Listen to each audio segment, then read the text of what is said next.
Hello everyone, welcome to Marlin Chess Kids. Today I show the gameplay by Simon and Jonas, and the game starts with pawn to e4, c5, knight f3, d6, d4, c takes d4, knight takes d4, knight f6, f3 was played and to protect the pawn, and after this e5 was played to attack the knight. And this is the first 5 move, and you can see that both of this player is in the equal position. So the game to continue, knight to b6, d5, strongly to attack the center of the square, and bishop to g5, pinning the knight, and then bishop to e6, advancing the bishop towards the center, and bishop takes the knight, bishop takes f6, and pawn takes f6, g takes f6, then e takes d5, and now the bishop takes d5, then knight to c3 attacking the bishop, and the bishop develop and move to bishop b4, pinning the knight. And here is the first 10 move, and in this position we can see not much is happening, and in this position the white is slightly better. Then the game continue with the queen to d2, and now the white preparing to castling queenside. Knight c6 was played, and now the white have a long castling. Then bishop takes b3, and here is one of the great move. And after this, if you capture with the pawn takes the bishop, it takes b3, and now the queen can capture the queen. Then after rook takes rook takes the queen, then you can just develop the pawn a6, and in this position white will have a double pawn at the b file. So it's still the same, and position you can see that it's slightly an equal game. So after bishop takes b3, the queen to h6,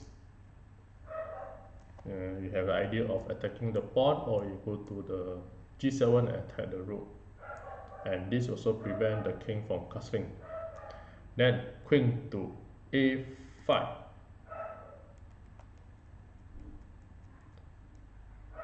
and here after move queen to a5, the black has a very idea of sacrificing the rook.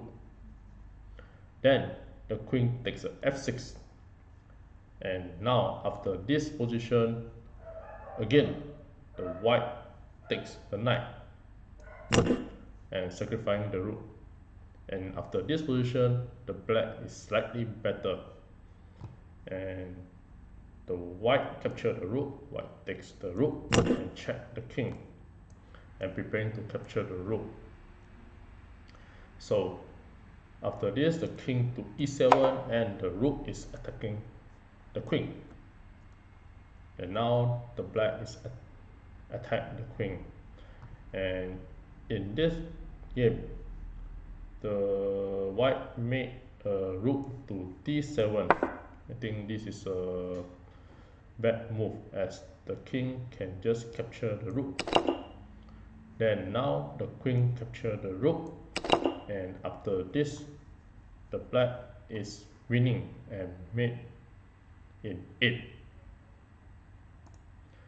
I give a couple of seconds to figure out how the black can continue to play in the game. Well, congratulations for those who found the answer, and for those who like to enjoy the show, here are the moves. After this sacrifice of the 2 rook, and the black is winning, because after the bishop takes b2, and the black is win with the checkmate. So in the actual game, the black capture the b2 pawn and check, and after this, the king, in the actual game, the king moved to d1. Then after this, the queen go to d5 and check the king. And if the king to move to e1, then you have a bishop to c3 and check the king diagonally. Then now again, there's nothing, you can block the check, and if the king move to f2, and you can have a queen to d4 and check the king. And if the king move to g3, then the bishop can go to e1 and check the king. And now after king move to h3, then you have the queen to h4 checkmate. So in the actual game, after king to d1, the queen to d5 and check the king. And after this, the white block with the bishop. And here, after queen capture the bishop, then the white resign the game, because after this, you have a mate in 4. And this queen check, you have control the diagonal. And if the game to continue, the king move to e1, then the queen to e3 and check the king and control the f square and prevent the king to move up. So queen to e3 and check the king, and now you have only 2 options for the king. So if the king move to f1, then you can just have a bishop to c4 checkmate, and you have the diagonal attack. So if the king move to d1, then the queen will move to d4 and check and control the diagonal. And now if the king move to e1 again, then you just bring the bishop, attack the king. And after this, you can see this is the square that the black control. And now regardless the king move to e2 or f1, then the bishop will just go to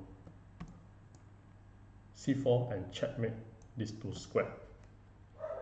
So if king to f1, then bishop to c4 and checkmate. And if the king move to e2, then the bishop again go to bishop c4 and checkmate again. And here you have a beautiful double bishop attack and controlling all the square that the king can move. And with this, thank you.